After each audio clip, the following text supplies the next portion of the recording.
Bay Adelaide Centre, located within Toronto's financial district, consists of two skyscrapers that house multiple commercial organizations. Below the building lies the Path, an underground system for pedestrians to migrate from Union Station to various parts within the downtown core. Though the Bay Adelaide Centre is an important piece of the Path, connecting Scotia Plaza to the Hudson's Bay, walking through this space is far from a pleasant experience.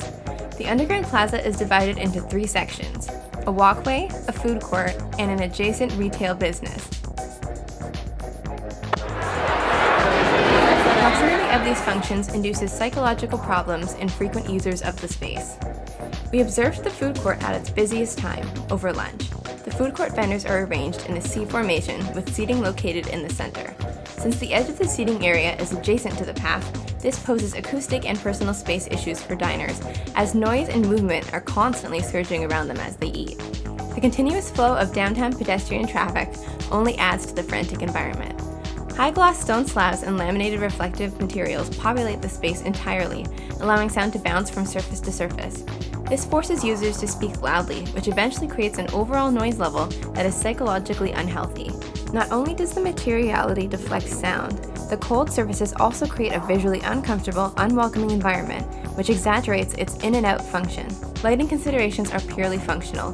Brightly lit vendors with overstimulating signage dominate the back walls of the food court, and the lack of natural daylight implies artificiality in the space, which is amplified by the large TVs suspended from the ceiling. During peak hours, the food court fills with users in a hurry to eat lunch, and the space soon becomes crowded.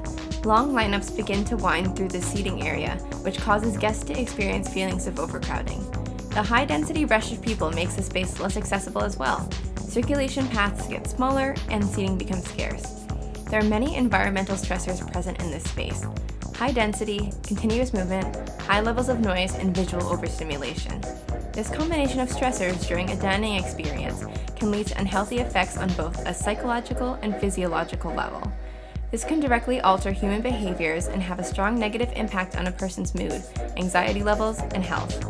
Constant exposure to overstimulating environments can lead to increased heart rate and high blood pressure. Long-term effects can weaken the immune system and eventually lead to poor physical health. Prolonged exposure can have short-term behavioral effects on users, such as frustration, aggression, and withdrawal. Bay Adelaide Centre requires drastic improvements to the existing design, both to increase user satisfaction and to minimize unwanted impacts. If we compare the Bay Adelaide food court to Brookfield Place, its design falls short on multiple levels, including acoustics, lighting, a connection with nature, and flexible seating. By addressing these concerns, negative behavioral impacts such as anxiety, fatigue, and claustrophobia can be avoided. Results from a survey we conducted on commuters who use this section of the Path showed that 57% suffer from anxiety while walking through the space, 29% feel claustrophobic, and 29% feel tired. 88% of the participants said that they would not enjoy eating at the Bay Adelaide food court. These results speak volumes of the environment's psychological effects on its users. Our group came up with some design solutions to help with user experience in the Bay Adelaide Centre. High levels of arousal caused by crowding, noise, constant traffic, and personal space violations can be minimized by implementing acoustic treatments. This may involve adding partitions that separate high-traffic areas, using an acoustically treated ceiling, and putting soft, sound-absorbing materials on more surfaces. There is nothing in the design of the space that allows users to regulate their environment. Environments like this are frequent in large cities like Toronto, and adaptation is the only environmental psychology theory that may explain why so many people still choose to subject themselves to such stressful situations. Making the space more adaptable by including a variety of seating arrangements that cater to both groups and individuals would help to alleviate this stress. There are 200,000 people using the Path daily, right next to the Bay Adelaide food court.